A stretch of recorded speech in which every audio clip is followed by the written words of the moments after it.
Do you find yourself juggling an arsenal of kitchen knives, not knowing which one to choose?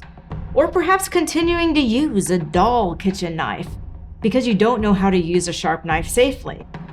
Today, we will be unraveling the mystery to choosing an all-purpose knife that is durable, affordable, and versatile by testing the Nakano Mito Santoku knife.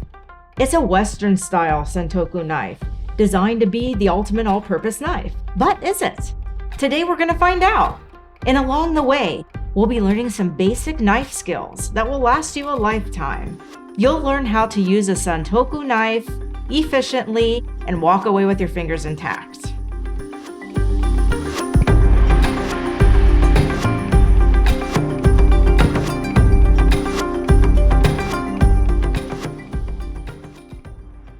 Before slicing into action, dissect these razor-sharp facts to learn why we think the Nakano blade is even worthy of consideration as an all-purpose knife. Here's what we look for in a quality all-purpose knife. Blade alloy. Choose a high-carbon stainless steel, just like this Nakano blade, over carbon steel. It remains sharp without rusting. Blade length. Around 7 inches, longer or more difficult to handle, and shorter or not all-purpose. Blade width, here 1.6 inches, really ideal. You could also choose a blade that has scallops, which this model doesn't have, but it's not necessary. Now take a look at the heel of this blade. See how it is slanted? This helps with the grip. There are also knives with a straight heel, but we prefer this shape. Now let's talk about the spine. This blade is 2 millimeters thick on the spine, a standard thickness, thin enough to slice through anything with little friction. As for the edge, an all-purpose knife should be dual bevel like this one. This makes the blade suited for both right and left-handers. The overall shape of the blade is what makes this knife a fusion between West and East. Take a look. It's not your traditional Santoku knife, as there is a distinct curvature to the blade that allows you to do a Western-style rock chop, as we'll see shortly. Moving on to the handle, which is made of olive wood. Very classy and comfortable. And take a look at this full tang construction, another feature to look for in an all-purpose knife. And by that I mean the blade extends all the way into the handle. The handle, by the way, is shaped as a teardrop, slightly biased towards the right hand, but fits great in both hands. That, on top of the dual-edge blade, makes it perfect for whomever is working with it in your kitchen. And finally, we move to the last two critical features of an all-purpose knife: weight and balance. This knife is a featherweight, just like Conor McGregor. And spoiler alert, just like him, it packs a punch. And balance? Right on the heel, which makes it perfect if you want to use a traditional Japanese pinch grip, as we'll see in a moment.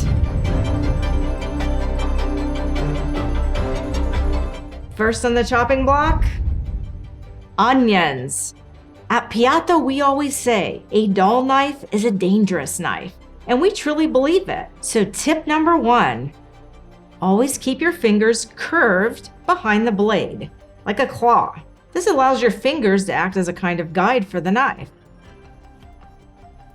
Look how thin we can slice these onions. Tip 2, plan ahead. If an ingredient needs to be chopped, diced, or minced, it's often much easier to take a moment to pre-slice that ingredient lengthwise into the desired width. Then, by slicing this onion as we did before, we get already chopped or minced pieces. And of course we can continue with a rock slice if we want to mince these onions further. For, say, a ragu. Next up, carrots. Carrots are harder to cut through than onions. Tip number 3, palm on top, no fingers to chop. Palm on top, a little bit of pressure, and the job is done. And now we dice.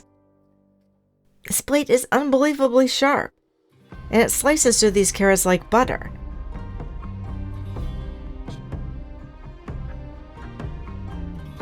And look at how clean the cuts on these minced carrots are. Dare we say surgical? And we can take the same approach with our potato.